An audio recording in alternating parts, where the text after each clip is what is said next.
imbalances, place text-to-speech for areas that may have delivery issues.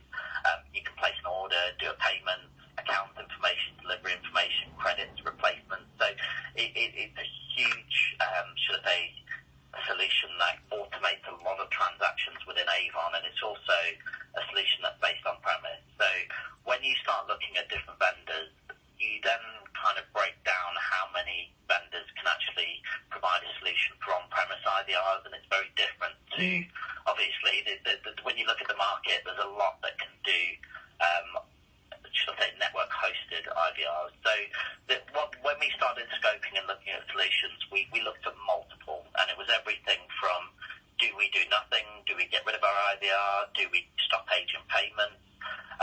So what we wanted to do was make sure that the experience of the caller would always remain consistent and it wouldn't be disjointed. So the last thing we wanted to do was somebody to press one or something in the cloud and would be routed to a different IVR that's been set up just to process payments and then get routed somewhere else.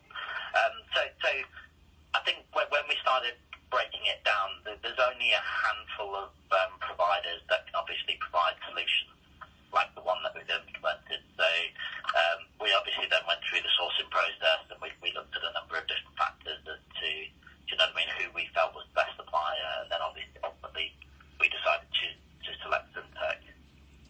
Could you say a little bit more about what those factors were? What were the criteria that were important to you once you'd narrowed it down? We've probably not too much detail. We look at a number of different things, do you know what I mean?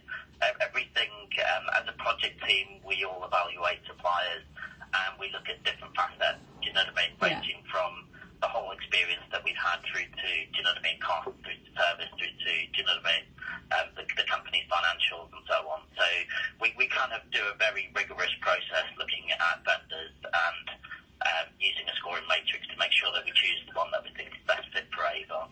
Okay, so I wasn't meaning so much the kind of due diligence stuff. I was just wondering if there was anything else that it had to be able to do, like you're saying, it had to be able to work with your existing systems and it had to be able to provide a seamless service to your customers. Were there any other things that you knew that you wanted? I think obviously we wanted to make sure that we had some decent reporting. So what we actually do as part of the process is as part of Avon's processes, we obviously create a business requirements document to start with. Once we've looked at that, we then formulate those requirements into an invitation to tender document. And that invitation to tender document that we sent to multiple vendors included a lot of things ranging from, should I say, seamless integration, needs to be able to work with both IVR and agents, needs to be able to work with Avon systems that we have in do you know what I mean, in-house already. So we obviously have vendors that create and manage our IVR. We have different vendors for our telephone system. And then it went all the way through to obviously volume of transactions that we're going to be processing a day, number of telephone calls, inbound, outbound,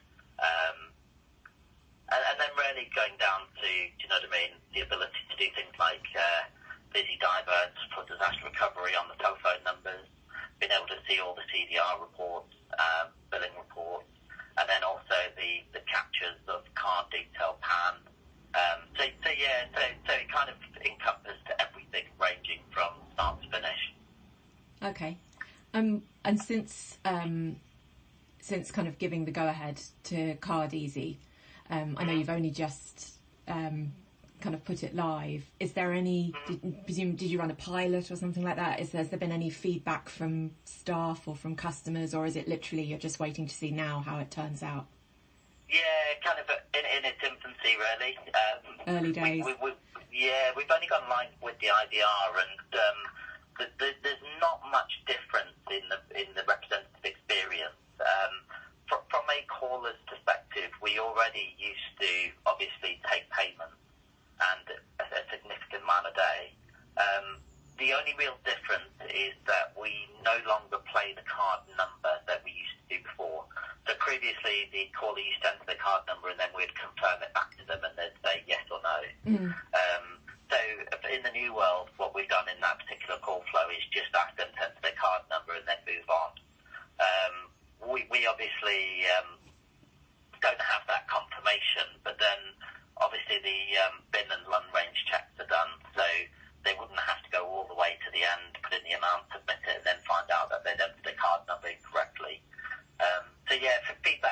in its infancy, really, I suppose. We haven't had any yet, and it's only been a few hours. Fair enough. Yeah. But yeah, I can see on the reports on FinTech that people are making mistakes when entering obviously the bin number. Yeah. But this would be expected. It's something that we couldn't necessarily see in our IVR previously. We probably could, but it was in log files. It's pretty easy to see on FinTech's reports online. But yeah, it's difficult to tell whether it's any different, whether more people are entering it correctly, but I doubt it. Yeah, I can't see a reason why they would be in a different system. It's the same process. So what's your experience so far been like of working with FinTech? Yeah, good. I think one of the good things about the way that you've created your solution is that it is kind of, should I say, payment processor or acquirer agnostic. So what you tend to do is proxy an existing setup and just push it on, injecting in card number and CVV, which as a result of that, it allows you to, should I say, have one solution that fits all of your customers. So it also keeps the cost down. Do you know what I mean? What it would be like if there was heavy integration, I'm not quite sure. But yeah, generally, do you know what I mean? The amount of effort that FinTech has had to put in from a setup perspective has been very little, which has been really good. So I think a lot of it's more administration behind the scenes as opposed to coding a lot of things specific, if that makes sense. Yeah. So it seems good. All seemed to work. We didn't even need you guys on the call last night when we went live. Confidence levels are high. So yeah, all seems good. Oh, that's fantastic to hear. Okay, that's pretty much everything that I wanted to ask you. With the case study, if Avon needs to be anonymous, do you have a form of words that you want us to use to refer to you? How would you describe the organisation without naming it? I'm not quite sure, if I'm honest. It's something I haven't gone through the process before, but if you kind of draft something, I can obviously pass it through to our legal guys. Okay, that's cool. I'll come up with something and you can see if it works. Yeah, unless you want me to speak to them in advance just before you go and do lots of work and then find that, do you know what I mean, they've changed direction, do you know what I mean, from when I last kind of knew about case studies. No, that's fine, because I need to get this written up anyway, but so that we so it can feed into the research project, which is obviously anonymous anyway. So it's not any extra work. I'll come up with a form of words, and then you can get it checked at your end, change it to something else if you want. Problem. Great. All right. Well, thanks ever so much for taking the time to talk to me, and particularly so early in the project. No, it's all right. We were delayed a week. We had some issues. We ported our numbers from TalkTalk through to yourself using IP Exchange, and TalkTalk basically didn't port the numbers correctly. Their portation kind of failed. They had a tier 1 outage. And so yeah, although all of our callers weren't cut off for a day, we basically found that half of our calls were going via TalkTalk and the other half were going via FinTech. Okay. So we had a lot of kind of pushing and persuading to get TalkTalk to fix it, so we were delayed a week. But yeah, then on Friday what happened was half of our calls decided not to come through, so we kind of just worked through that. TalkTalk or kind of the issue was resolved, so we decided to go ahead on Sunday. I think with a couple of issues, but yeah, all TalkTalk related as opposed to Sunday. Yeah, I guess with this kind of project, a week late is kind of not bad going. No, we were not even late. We were early. We're still a month early. Oh well. So, yeah, it's all good. Okay, well, fingers crossed it keeps being good, and I'll be in touch probably in a week or so once I've got this written up. Okay, cool. Thank you. Great. Cheers, Jason. Have a good day. Cheers. Bye-bye. Bye-bye.